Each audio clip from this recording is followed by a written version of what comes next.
भूत पिशाच निकट नहीं आवे, महावीर जब नाम सुनावे। अगर आप बजरंगबली के बहुत बड़े ह्यूज जबरा फैन हैं, आपको आज के पॉडकास्ट में बहुत मजा आएगा। बोलिए जय श्री राम, जय Bajrangbali, and let's start the big Pucchi podcast.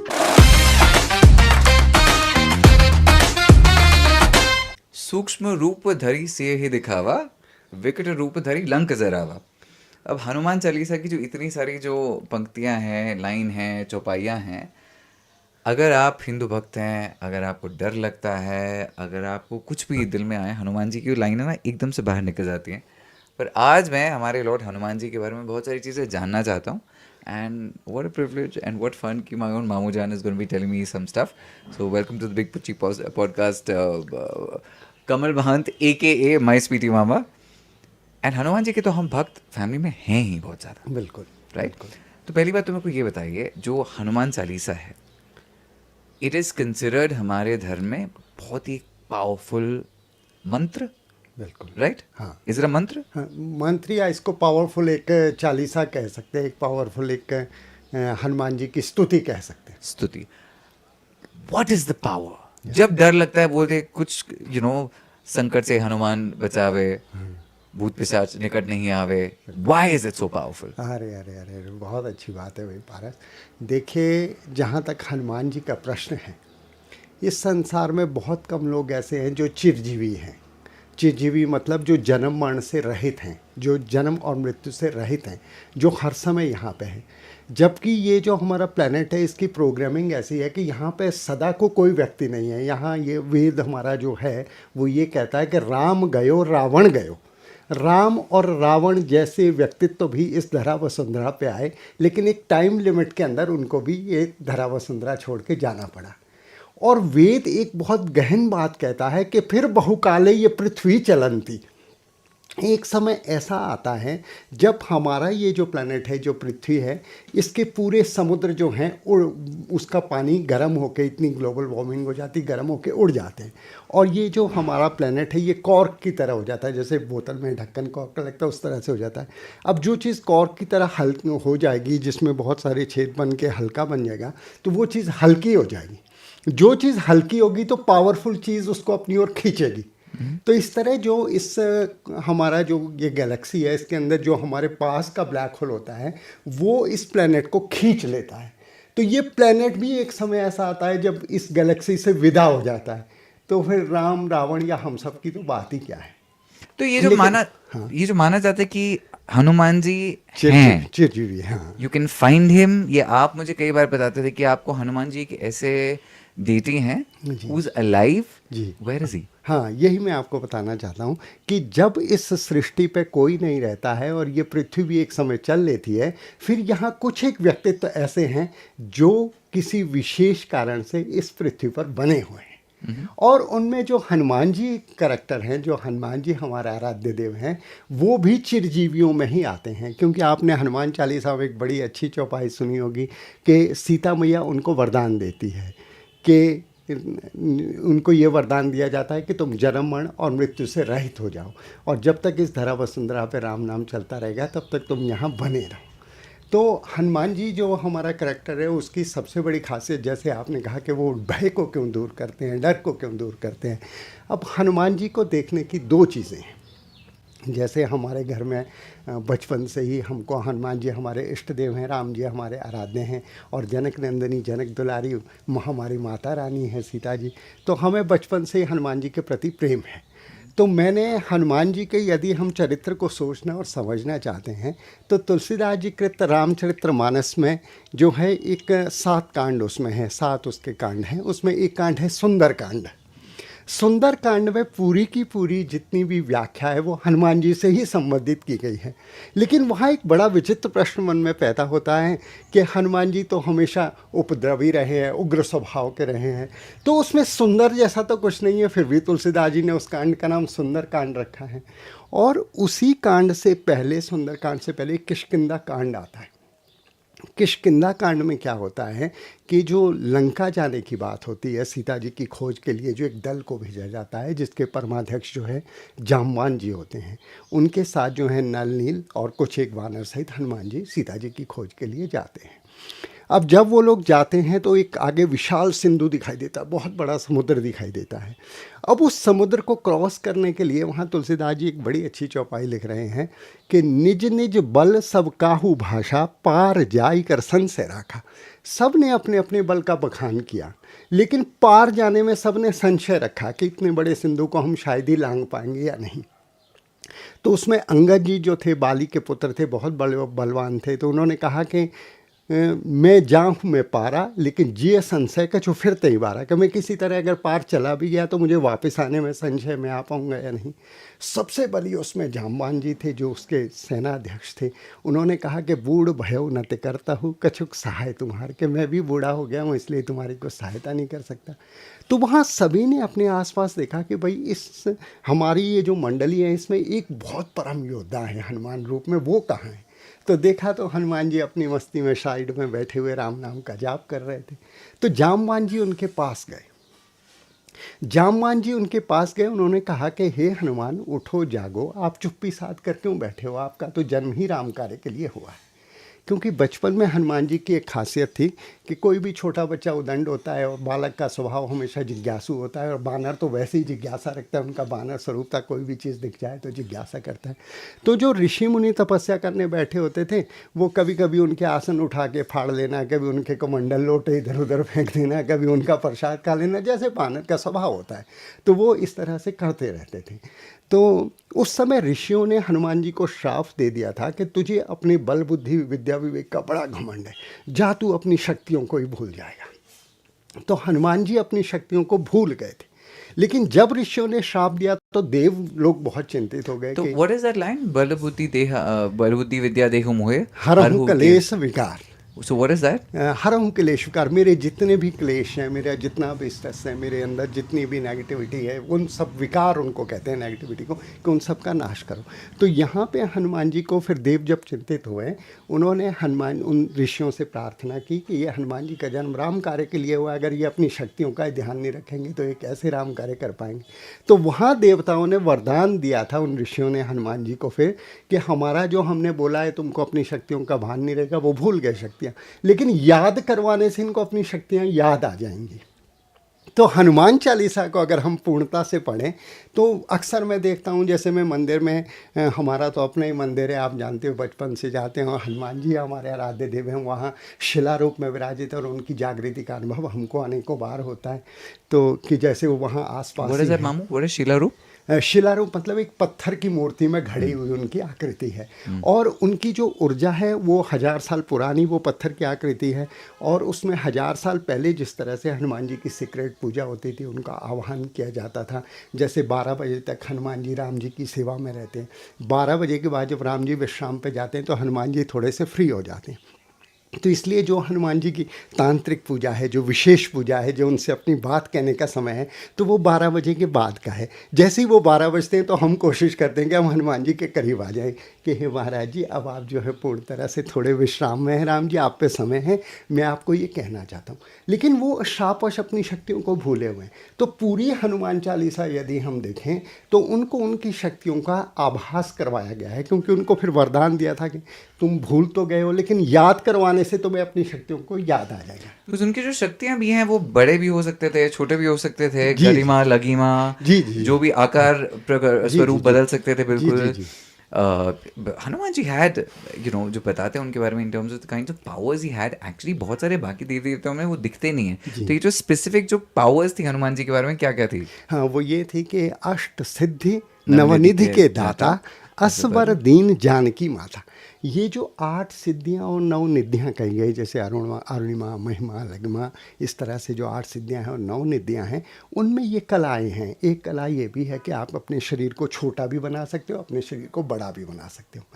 एक महिमा ये है एक सिद्धि की कि आप अपने को ग्रेविटी से मुक्त कर सकते हो। जैसे हनुमान जी वायु रूप में उड़ जाते थे और अपने को छोटा और बड़ा कर देते थे। लंका जाते समय अपने मच्छर स्वरूप बना दिया, और जब लंका को जलाया तो अपना विशाल स्वरूप बना दिया, तो वो एक सिद्धि थी। तो हनुमान जी को पूरी हनुमान चालीसा हम देखते हैं तो लोग क्या करते हैं कि जैसे मंदिर में गए, हनुमान जी के आगे खड़े हुए तो जय हनुमान ज्ञान सागर जय कपीस तुम लोग जाकर रामदूत बल धमान जन पुत्र पवन सतनामा, ये तरीका ठीक नहीं है। क्योंकि जो चीज़ आपको स्वयं को ही समझ नहीं आ रही वो हनुमान जी को क्या समझ आएगी। हनुमान चालीसा का मतलब है कि हनुमान जी, आप अपनी शक्तियों को भूले बिसराए बैठे हो, भूले हुए हो। मैं आपको अपनी शक्तियों, आपकी शक्तियों का आभास करवाता हूँ, आप याद करो, ताकि आपको अपने बल बुद्धि विद्या विवेक की समृद्धि हो और आप मेरे कार्य को पूर्ण करने में सामर्थ्यवान हो पाए। तो तरीका ये है कि जैसे ही हम खड़े हों, हम बड़े प्रेम प्यार से हाथ जोड़ के बोलें कि हे हनुमान जी, जय हनुमान ज्ञान गुण सागर। तो मन में ये भाव लाएं कि हे हनुमान जी, आप ज्ञान और गुणों के अथाह सागर हो। जय कपीश तिहु लोक उजागर। कपीश का मतलब होता है कपियों के राजा। आप समस्त वानरों के राजा हो। तिहु लोक उजागर, ये तीनों लोक आपसे ही प्रकाशित हो रहे हैं। तो जो चीज़ हम कह रहे हैं हनुमान चालीसा में, जो चीज़ कही गई है, उसका पहले हम शब्द समझ लें, उसका मतलब समझ लें। उसके बाद जो हम हनुमान जी को बात कहेंगे, जैसे हम मान लो हम बहुत सारे फाइनेंशियल क्राइसिस में हैं, तो हम हनुमान जी को ये चीज़ बड़े प्यार से कहेंगे, अष्ट सिद्धि नवनिधि के दाता, अस्वर दीन जानकी माता। कि हे हनुमान जी, आपको माता सीता ने ये वरदान दिया है कि आप 8 सिद्धियां और 9 निधियों के ज्ञाता और दाता बनो। मैं तो बहुत साधारण पुरुष हूँ, आप अपनी शक्ति का स्मरण करो और मेरे ऊपर आए हुए इस फाइनेंशियल क्राइसिस को, अपनी इस सिद्धि को ध्यान में लाकर दूर करो। तो जब इस तरह से हम उनसे बात करेंगे, कम्युनिकेट करेंगे, उनको बिल्कुल अपना बना के करेंगे और उनकी शक्तियों का याद करवाएंगे, तो ज़रूर हमारे कार्य सिद्ध होंगे। तो ये मेरे को याद है, आप मंदिर में हमेशा बोलते थे कि जहाँ भी भगवान राम की पूजा हो रही होती है, आपको कोई ना कोई जीव जंतु कीड़ा मकोड़ा किसी ना किसी प्रकार में हनुमान जी वहाँ पे उसकी अटेंडेंस लगा के जाते हैं। जी मेरे को जी जी। हमेशा याद है, हम जब भी होते थे, I would always see something, और मेरे को मामू हमेशा बताते थे, यू ऑल्सो सो मामा जी, कि आपको कहीं ना कहीं Hanuman ji will always attend that. जी जी जी। अभी बहुत सारी चीज़ें हमारे धर्म में, जहाँ कुछ कुछ चीज़ें अच्छी लगती हैं, कुछ चीज़ें इंटरेस्टिंग लगती हैं, कुछ कुछ चीज़ें थोड़ी मेड अप भी बिलीव भी लगती हैं, थोड़ा फैक्ट और फिक्शन में ऐसे भी है। Why do we still believe कि हनुमान जी कैलाश पे बैठे हैं, and what is he now doing? अच्छा, वो मतलब आसपास में रहते हैं, वो ये कर आप क्या बोल रहे हैं? जैसे आप बोलते हैं कैलाश पर्वत में हनुमान जी का निवास है, एंड ही स्टेज देयर। मैंने ये भी काफ़ी डॉक्यूमेंट्स में पढ़ा है जहाँ लोग बोलते हैं कि उनकी ऊर्जा इतनी स्ट्रांग है कि अगर आपने उनको देख लिया तो I don't think your eyes can handle it. ऐसा कुछ है या फिक्शन है? अच्छा, नहीं, ये जो मेरा अपना अनुभव है, मैं आपको अपने एक जीवन का अनुभव बताना चाहता हूँ कि मैं बहुत छोटी उम्र से, हमारे यहाँ एक महात्मा जी आते थे, जैसे मैंने कल भी कहा, तो वो जो है ज़्यादातर बातों को रामचरितमानस की चौपाइयों में कहते थे। जैसे उन्होंने कोई बात कहना है तो चौपाई कहते थे, तो उस हिसाब से उसकी व्याख्या हो जाती थी। तो मेरे मन में ये भाव आता था कि ये किस शास्त्र की ये बात कर रहे हैं। तो फिर मेरे को रामचरितमानस के प्रति प्रेम पैदा हुआ, मैंने रामचरितमानस पढ़ा और फिर उसमें जो सुंदर कांड मुझे मिला, वो हनुमान जी का पूरा चरित्र मुझे उसमें देखने को मिला। और जब मैंने उस चरित्र को पढ़ा, सोचा, समझा, जाना, तो मेरे मन में एक भाव पैदा हुआ जो मुझे समझ आया कि हनुमान कोई व्यक्ति नहीं है, हनुमान जी एक चेतना है, हनुमान जी एक ऊर्जा है। एक ऐसी ऊर्जा है कि जब भी हम उसका स्मरण करते हैं, जब भी हम उसकी स्मृति करते हैं, जब भी हम उनका ध्यान करते हैं, अगर मान लो हम रात को कहीं अंधेरे में अकेले जा रहे हैं, बीहड़ वन है, जंगल है, हमें डर लग रहा है, तो वो एक ऐसी बलशाली ऊर्जा है कि जैसे ही हम हनुमान जी का स्मरण करते हैं, हमको स्वयं में अपने आप में आभास होने लगता है कि अब डर हमसे दूर जाने लग गया, हम एक बल जैसे का आभास होता है। वो इसलिए होता है कि हनुमान रूपी जो ऊर्जा है वो हमेशा हमारे आसपास ही घूमती रहती है, लेकिन उस ऊर्जा को अट्रैक्ट करने के कुछ एक नियम है। जैसे कि राम दुआरे तुम रखवारे, होत न आज्ञा बिनु पैसारे। जब भी हम राम जी के मंदिर में जाएं तो पहले हनुमान जी को प्रणाम करें, हनुमान जी से आज्ञा लेके राम जी की ओर जाएं, क्योंकि उनकी आज्ञा से ही तुमको भजें, राम जी को पावें, जन्म जन्म के दुख विश्रामें। जैसे ही हम उनसे आज्ञा लेके जाते हैं तब राम जी हमें अंगीकार कर लेते हैं। और हनुमान जी में एक बड़ी विशेष बात है, आप ये एक चीज़ विशेष देखेंगे हमारे भारत में या हमारे गांव में, कहीं भी इतने मंदिर किसी भी देवता के नहीं होंगे जितने हनुमान जी के हैं। किसी भी पत्थर को हम लाल रंग का रंग देंगे, उस पर सिंदूर चढ़ा के रख देंगे, दुनिया वहीं टूट जाएगी कि ये हनुमान जी हैं। तो इतनी बड़ी चेतना, इतनी बड़ी प्रसिद्धि और समस्त कार्यों को सिद्ध करते हैं, लेकिन उनकी एक विशेषता है जो मैंने देखा, जब वो लंका जला के वापस आते हैं, सीता जी की खोज करके वापस आते हैं, इतना बड़ा कार्य करते हैं, तो पूरी मंडली जो उनके साथ थी वो उनका बड़ा गुणगान करते हैं।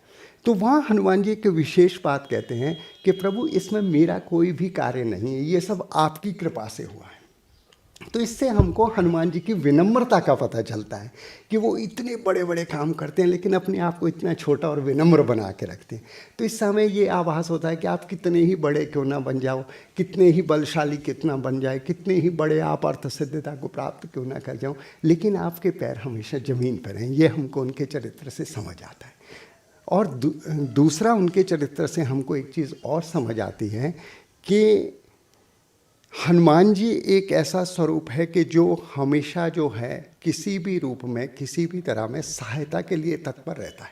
कि अगर आपके पास कुछ ऊर्जा है, अगर आपके पास कोई भी शक्ति है, किसी प्रकार से आप सामर्थ्यवान हो, तो हनुमान जी से हमें ये समझ आता है कि हनुमान जी हमेशा उस ऊर्जा को दूसरे की भलाई में लगाते हैं, पर स्वार्थ में लगाते हैं।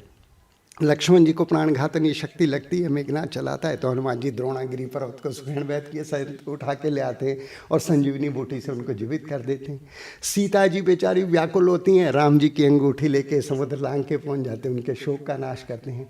रावण को चेतावनी देनी होती है कि तूने गलत काम किया तो लंका जला के उसको फूंक किया जाता है। और बाली का ने जब सुग्रीव के साथ जो भी कार्य किया, जो भी बुरा किया, राम जी से मिला के सुग्रीव को राज्य दिला देते हैं। तो हनुमान जी के पास जो भी सामर्थ्य और शक्ति है, उनसे हमें दो चीज़ें सीखने को मिलती है। एक तो आप कितने बड़े बन जाओ, कितना कुछ आपके पास आ जाओ, आप में विनम्रता रहे। और दूसरा ये कि आपके पास जितनी भी अर्जित शक्ति है उनको अपने ही लिए हम इस्तेमाल ना करके परस्वार्थ में इस्तेमाल करें। जब हनुमान जी के बारे में सोचते हैं, I I I love the brahmacharya angle of it. जी। अब एक जैसे हम काफ़ी मजाक करते हैं, इस युग में बहुत सारे लोग मेरे जैसे जो शादी नहीं कर रहे हैं, पर वो ब्रह्मचर्य किसी एंगल से नहीं है, वो बहुत ही अलग है।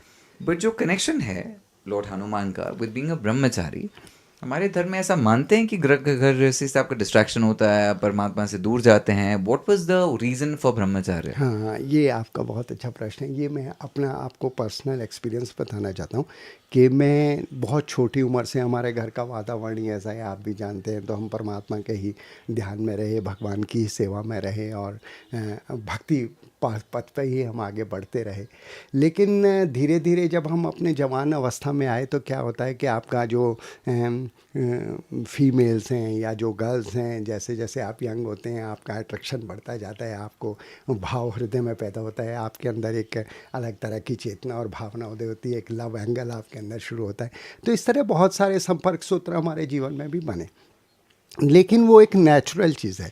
लेकिन मैंने अपने जीवन का जो एक्सपीरियंस ये लिया कि अगर आप अपने पाथ को नहीं छोड़ते हो, अपनी जड़ को नहीं छोड़ते हो, तो मैं लगा रहा, जो मेरा अपना पूजा पाठ का समय था, जो मेरा सुबह और शाम चिंतन का समय था, अपने आप को जानने का, व्यवस्थित करने का समय था, परमात्मा के लिए हनुमान जी को जानने का जो समय था, वो समय मैंने अपनी पर्सनल लाइफ से हटा के अपने लिए एक अलग तरह का जीवन जिया है। वो समय मैंने अपने निजता में जिया है।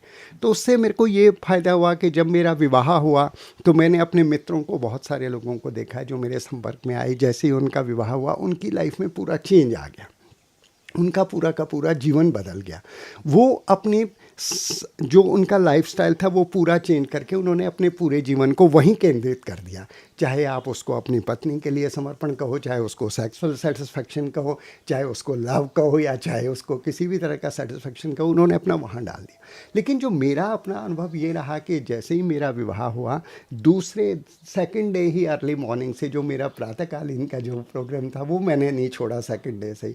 और मैंने उसमें ये पाया कि परिवार जो है किसी भी तरह से भक्ति में बाधक नहीं है, परिवार तो हमेशा इसमें सहायक है। परिवार हमेशा भक्ति में सहायक है, किसी भी तरह का बाधक नहीं है। और जहाँ तक ब्रह्मचर्य का प्रश्न है, ब्रह्मचर्य का मतलब कुछ अलग है, शब्द की व्याख्या गलत हो गई है। ब्रह्मचर्य का मतलब है ब्रह्मानुभव, ब्रह्म जैसी चर्या। जैसे जब मैं छोटा था, 15 साल की उम्र से लगा रहा, लेकिन जब मेरे को 30-35 साल लगातार होते गए, करता गया, तो एक दिन अचानक क्या हुआ कि मैं अपने पूजा के कमरे में जैसे बैठा था और मैं ध्यान अवस्था में अपनी था। मैंने अपनी पूरी सेंसेस को बंद करके अपने पूरे प्राणों को नाभि कमल में ले गया और यूनिवर्स से जोड़ने की मैंने चेष्टा की। तो कुछ समय के बाद मेरा शरीर बिल्कुल पत्थर जैसा हो गया। और पत्थर जैसा होने में मेरे को पहली बार ये एक्सपीरियंस हुआ कि जब मेरे को काफ़ी देर बैठे होगी, मुझे लगा कि मैं थक गया हूँ, तो मैं अपनी आंखें खोलना चाहता था, लेकिन मैं अपनी आंखें खोल नहीं पाया। तो मैं सीधे जो है शवासन में लेट गया। मैं लेट गया लेकिन मेरी आंखें नहीं खुली। तो मुझे एक नया एक्सपीरियंस हुआ कि मेरी पूरी बॉडी धागे की रील की तरह रोल हो रही है।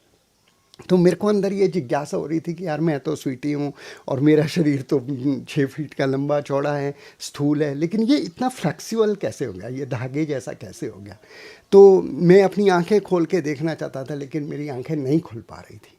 लेकिन जब 1 घंटा आधे घंटे के बाद मैं थोड़ा सा शांत हुआ, मेरी चेतना खुली और मैंने आंखें खोल के देखा तो मेरा शरीर तो वैसा ही था। लेकिन वहाँ मेरे मन में एक भाव पैदा हो गया कि इस शरीर से अलग कोई चीज़ है जो मुझे दिखाई दी। तो मैं उसकी खोज में चला गया, उसके चिंतन में चला गया कि वो क्या था जो धागे की रील की तरह चल रहा था। और जब मैं उसकी खोज में जाने लगा तो मुझे उसका मार्ग वही समझ आया कि यार वो मुझे, जब मैं आराम से अपनी सेंसेस को बंद करके, अपनी जीभ को बंद करके, द्वारों को बंद करके अपने पूरे प्राण को नाभि में ले जाके मैंने जोड़ने की कोशिश की, उस समय मुझे वो एक्सपीरियंस हुआ। तो मैं उसी तरह से फिर पहले मान लो आधे घंटे बैठता था, 1 घंटे बैठने लगा, 2 घंटे बैठने लगा। तो जब मैं लंबे लंबे समय तक बैठने लगा तो अचानक से एक दिन मुझे समाधि जैसी अवस्था हुई। समाधि का मतलब होता है मन विदा हो गया। जैसे ही मन विदा हुआ तो मेरे थॉट्स में कोई ऐसे व्यक्ति आए जिन्होंने मुझे कहा कि बेटा अब तुम भक्ति पथ के साधक थे, तुम्हारा समय पूरा हो गया है, अब तुम योग मार्ग में आओ। तो मेरे मन में अचानक एक प्रश्न पैदा हुआ। हमने तो बचपन से यही देखा था कि मंदिर गए, हनुमान जी की सेवा की, उनको नहलाया धुलाया सजाया, उनकी आरती की, वही हम करते रहे थे। तो मैंने कहा मुझे तो योग मार्ग को समझ नहीं आता। तो उन्होंने कहा कि योग ब्रह्मचर्य का असली मतलब यही होता है कि जब तुम किसी एक काम को लंबे समय तक सेम करते रहते हो तो प्रैक्टिस मेक्स मैन परफेक्ट। तो आपको उसमें परफेक्शन मिल जाता है, करत करत अभ्यास से जड़ मत होत सुजान। तो उन्होंने कहा कि इस समय तुम्हारी पूरी की पूरी बॉडी एक राइट फ्रिक्वेंसी पे आ गई है। तुम्हारे जितने चैनल्स हैं, बॉडी चैनल्स, जो 7 चक्रास हैं हमारे, जो चैनल्स हैं वो बिल्कुल एकाकार हो चुके हैं, 90 के एंगल पे आ गए। और जो तुम्हारे माइंड के बूस्टर्स हैं, जो एंटीनाज हैं, वो ओपन हो चुके हैं। अब तुम इस स्थिति को तैयार हो कि तुम इस यूनिवर्स के सिग्नल को ग्रहण कर सको। तो उन्होंने योग का कहा, जैसे आजकल योग को योगा बना दिया गया है तो वो शारीरिक विज्ञान है, वो पहले की क्रिया है। तो उन्होंने कहा कि तुम ध्यान, धारणा और समाधि में जाओ। तो फिर उन्होंने मुझे 3 साल तक जो है उसी तरह, जब भी मैं बैठता था तो मेरा शरीर बिल्कुल सख्त हो जाता था, स्ट्रॉन्ग हो जाता था, पत्थर जैसा बन जाता था और मैं चेतना शून्य होकर मुझे कुछ अलग तरह के अनुभव होने शुरू होते थे। उन्हीं अनुभव में मुझे थॉट्स आते थे कि अब तुम ये करो, अब तुम ये करो, अब तुम प्राणों को यहाँ ले जाओ और तुम इस तरह से अपने शरीर को संयत करो और इस तरह से तुम ट्रैवल करो। तो उसी ट्रैवल में मुझे एक अरुण कुमार शर्मा जैसे व्यक्ति दिखाई दिए, ध्यान अवस्था में दिखाई दिए, और उनकी वाणी सुनाई दी कि बेटा अब तुम्हारा समय पूरा हो गया है, तुम यहाँ के नहीं हो, तुम इससे पूर्व जन्म में मॉन्क थे और हिमालय में एक जगह है ज्ञानगंज करके, तुम वहाँ के निवासी हो और तुम्हारा अब समय पूरा हो गया, अब तुमको वहाँ चलना है। तो मुझे लगा कि वो व्यक्ति मेरे को अपने साथ एस्ट्रल ट्रैवल में ले गए, अरुण कुमार शर्मा। लेकिन एक ऐसी जगह में हिमालय में वो मुझे ले गए जहाँ उन्होंने मुझे दूर खड़ा किया और कहा कि तुम्हारी पहुँच अभी यहीं तक है। और वहाँ से अंदर जो उन्होंने मुझे एस्ट्रल वर्ल्ड दिखाया, वहाँ ऐसे बहुत सारे लोग बैठे थे जो एजलेस थे, और उनके फेस बिल्कुल क्यूट थे, यंग थे, लेकिन उनके जो हेयर्स दिखाई दे रहे थे, जो स्ट्रक्चर था, वो लग रहा था कि बहुत सालों के। और वहाँ जो लाइट, किसी तरह के बल्ब नहीं थे, लेकिन वहाँ लाइट इतनी ब्लिसफुल थी, इतनी अच्छी शावर थी, इतनी कैची शावर थी कि वो खींच रही थी। और वहाँ पे एक नई चीज़ थी कि वहाँ खुशबू इतनी अच्छी अलग तरह की थी, जो थी तो फूलों जैसी, लेकिन वो यहाँ इस धरा पे मैंने उस तरह की फूलों की सुगंध नहीं महसूस की। तो फिर जब मेरे को वो जगह दिखी और कुछ समय बाद मुझे चेतना लौटी, फिर मैं उसके बाद वो अभ्यास करता रहा। तो कई बार मुझे उन्होंने इस तरह का अनुभव दिया। सो इसमें आप जब बैठे हो, आप ध्यान अवस्था में बैठे हो, मेडिटेशन में बैठे हो, like for example to give it a context, मतलब आपको जैसे दिख रहा है, ऐसे दिख रहा है कि आप कोई मूवी देख रहे हो या वीआर हेडसेट होते हैं, पूरी वर्चुअल रियलिटी वैसा दिख रहा है? How do you experience it? हाँ, ये बहुत ही अच्छी बात आपने करी, क्योंकि मैं जब वो उस तरह से बैठता हूँ, क्या होता है कि धीरे धीरे जो मैंने अपना अनुभव ये लिया है कि जब मैं बैठता हूँ, पहले मैं अपनी आँखों को बंद करता हूँ, फिर मैं क्या करता हूँ कि अपना पूरा ध्यान यहाँ पे लगा देता हूँ, अपनी सांसों पे। धीरे धीरे जब मैं सांसों पे ध्यान लगाता हूँ तो धीरे धीरे मेरे को क्या होता है, मेरे को लगता है मेरी नाभि अंदर की ओर जा रही है। जैसे ही मेरी नाभि अंदर की ओर जाना शुरू होती है तो मुझे ये आभास होना शुरू हो जाता है कि अब मेरी बॉडी में थोड़ा चेंज आने लगा है। तो ये बॉडी मेरी पत्थर जैसी होने लगती है। और पत्थर जैसे होने के बाद फिर क्या होता है कि अलग तरह से मेरा मन विदय होने के बाद मुझे थॉट्स पहले आने शुरू होते हैं कि जैसे अलग तरह के विचार आ रहे हैं। फिर जैसे ये अरुण कुमार शर्मा जी थे, कुछ इस तरह की सोल्स, ऐसी एनर्जी लगता है कि मेरे आसपास कोई एनर्जी ऊपर घूमने शुरू हो रही। और फिर कुछ एक सोल्स ऐसी हैं जो उस समय कम्युनिकेट करके फिर ये मुझे अलग तरह का आभास करवाती है। वो कई बार तो वो थॉट्स में होता है जो मैंने अपने 1 2 3 डायरीज़ में लिखा भी है, लेकिन मैं उसको पब्लिश नहीं करना चाहता। मैं ये चाहता हूँ कि मेरे मरने के बाद जिसके भी भाग्य में वो चीज़ें होगी, अचानक से उसके पास पहुँचे और वो उसको एक्सपीरियंस करके आगे बढ़े। तो फिर वो कभी थॉट्स में आता है और कभी विजुअल भी होता है, कभी विजुअल भी होता है। जब मेरे को वो उन्होंने सबसे पहले वो दिखाया था ज्ञानगंज के अंदर का एरिया, तो वहाँ मुझे जो एक ग्रीन कलर की लुंगी उन्होंने पहना था और मझोला कद था, छोटा कद था, लेकिन उनका जो फेस था वो बहुत लाइटफुल था। तो मुझे ये बताया गया कि ये जो है भृगु स्वामी परमहंस देव महाराज जी के गुरु श्री श्री महातपा हैं और ये एजलेस हैं। और ये जो हैं इनके, हमारे पास 5 एलिमेंट्स की बॉडी है, लेकिन इनके पास जो शरीर है वो 3 एलिमेंट्स का है, अग्नि वायु आकाश। अगर अग्नि का है तो इसलिए इनका चेहरा तेज पुंज लग रहा है, लाइट की तरह लग रहा है। अगर वो वायु रूप है तो ये बताया गया था कि कहीं भी आने जाने में सक्षम है, कि तुमने ध्यान लगाया, ये इतने सक्षम है कि तुम्हारे आसपास इनकी ऊर्जा पहुंच जाएगी तुरंत। और तीसरे आकाश है तो ये कहीं भी सर्वत्र है, कहीं भी पहुंच सकते हैं। तो इस तरह देह का भी बताया था कि यहाँ से पार अलग अलग तरह की देह है। You know what I find incredible about our religion, जैसे पहले पहले हम जब बच्चे थे हम वो ऐसे देखते थे कि वॉरफेयर में रामायण महाभारत में से यहाँ से तीर जा रहा है ढुरुंग ढुरुंग, यहाँ से तीर जा रहा है ढुरुंग ढुरुंग, फिर कुछ हो गया, वाहन उड़ते थे। You know there was a lot of stuff. For example उस समय पे हम जब ये देखते थे हमको लगता था मैजिक है, अंधविश्वास है, कुछ है। आज वही बात है, अगर मेरे फ़ोन से मैं आपको अपने आपके फ़ोन पे कुछ एयर ड्रॉप कर रहा हूँ, यहाँ से कुछ डेटा और इन्फॉर्मेशन वहाँ जा रहा है, पर जब आपको ये बात समझ नहीं आती आप उसको मैजिक समझते हैं। हिंदुज़्म में मुझे कई बार वही लगता है, हमारे धर्म में उस समय पे बहुत सारी चीज़ थी जो हमको पता नहीं चलता था, पर एक्चुअली वैसी ही टेक्नोलॉजी थी जो आई थिंक घूम फिर के हम अब शायद अब समझने लग जाएंगे। I really enjoyed this conversation with Hanuman ji. मैं ना आई थिंक जब तक मैं कुमार से हूँ मैं रोज़ एक सिलेबस लेके आ जाऊँगा मामू के पास कि मामू मेरे को आज ये समझाओ। आई थिंक मैं आपसे जो दूसरा जानना चाहता हूँ कल के एपिसोड में, I want to ask you about lord Shiva, Shankar संकट हरना, तो उसके बारे में बात करेंगे। आपके कोई भी सवाल हैं, क्वेश्चंस हैं तो प्लीज़ राइट कर दीजिए। आई यू ऑन इंस्टाग्राम मामू? इनको मैं ना इंस्टा पे इनका अकाउंट बनवाऊंगा पहले, बिकॉज जब you know lot of the छोटू content, lot of people will watch this stuff, so I will get मामू to be on Instagram today. But I have really enjoyed this. And Hanuman ji, I personally love him because मुझे नहीं पता क्या है, पर जब डर लगता है एंड मैं अकेला घूमता हूँ, मम है नहीं, डैड है नहीं, I travel across the world, जब भी डर लगे, वो सच्ची बात है, वो ना हनुमान चालीसा एकदम मुंह से निकल जाती है, पर मैं उसको रैप करता हूँ। तो मैंने आज आपसे सच्ची सीखा, अगर आप तुम कर रहे हो, बोलो नहीं, feel every word and feel the strength, and that is incredible.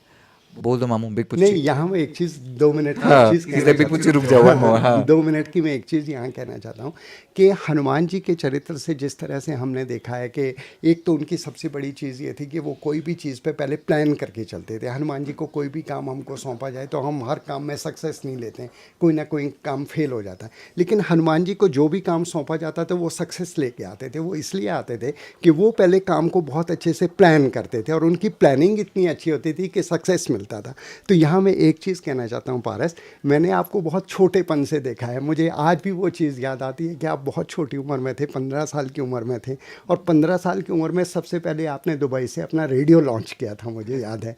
और जो आपने रेडियो लॉन्च किया, और उस समय में जो आपकी एक डिवोशन देखता था, आप छोटे थे लेकिन आपके अंदर इतनी डिवोशन थी और इतना एक जनून था कि मेरे को कुछ करना है।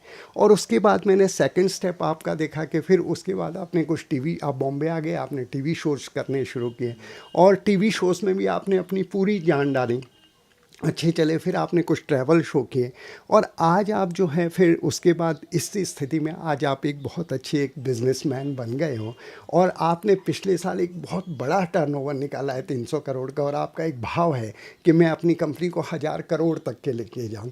तो ये मैंने एक हनुमान जी का, जब भी मैं कोई चीज़ ध्यान करता हूं तो पारस मेरे को आपके अंदर एक चीज़ बड़ी अच्छी लगती है, जो आपने यहाँ आने से जो आपको संस्कार मिले हैं, हमारे आराध्य हनुमान जी हैं, उनकी वजह से जो आपके अंदर अंदर भाव है। हनुमान जी से आपके अंदर मैचिंग चीज़ यही है कि हनुमान जी जिस तरह से कोई भी काम उनको दिया जाए उसको पूरी तन्मयता से, पूरी शिद्दत से, पूरी डिवोशन से और पूरी जान दे के उस कार्य में सक्सेस लेके आते थे। ये चीज़ मैं भले ही आपसे उम्र में बड़ा हूँ, लेकिन पारस ये चीज़ मैंने आपसे देखी है कि अगर कोई हार्ड वर्क करता है और पूरी डिवोशन डालता है और जान से कोई चीज़ करता है और अपने गोल को सामने रख के उसको दौड़ता है कि मेरे को ये गोल अचीव करना है, तो इसमें कोई शक नहीं है। आप हमारे लिए एक बहुत अच्छा एग्जांपल हो कि एक छोटा सा बच्चा जिसने 15 साल में रेडियो शुरू किया था, आज अपनी कंपनी को 300 करोड़ तक लेके चला गया और 1000 करोड़ तक उसके ले जाने का गोल है। तो ये हनुमान जी की ही कृपा है और उनका ही एक भाव है, या उनके चरित्र से ही आपके अंदर ये चीज़ आई है, या इस परिवार के ब्लड में ये चीज़ आई है जो आपको ये सक्सेस मिला है और आप इसी तरह से आगे बढ़ें। और एक चीज़ और जो मैंने अभी कही थी, आप इस समय एक बहुत बड़े बिजनेसमैन बन गए हो। 300 करोड़ का टर्नओवर कोई छोटा नहीं होता है, लेकिन जो आपका भाव है, जिस तरह से आपके पैर ज़मीन पे है और आप जिस तरह यहाँ आते हो बिल्कुल अपनेपन से हमसे बात करते हो, कहीं भी हमें वो अहंकार नहीं दिखाई देता, कहीं भी हमें वो आपके अंदर कोई अपने को बड़ा दिखाने का भाव नहीं दिखाई देता। ये आपकी सबसे बड़ी सरलता हनुमान जी से मिलती है। तो इसी सरलता को मैं आपको हनुमान जी के स्वरूप में देके प्रणाम करता हूँ और आपकी सच्चाई को ग्रहण करता हूँ। और जो नए बच्चे हैं उनके लिए आप एक बहुत बड़े आइकॉन हैं। वो लोग ये पारस से सीखें कि hard work is the key of success. और जब आप किसी काम को पकड़ते हो तो अगर आप राइट मैन हो तो जब तक उस गोल को अचीव आप नहीं कर लेते हो तब तक लगे रहो मुन्ना भाई और उस गोल को अचीव करो। ये चीज़ हमने पारस से सीखी है। तो big पुची। So sweet, Ram. I really appreciate it. Thank you. That's very kind of you. Jai Bajrangbali, Big Puchi. That's so kind.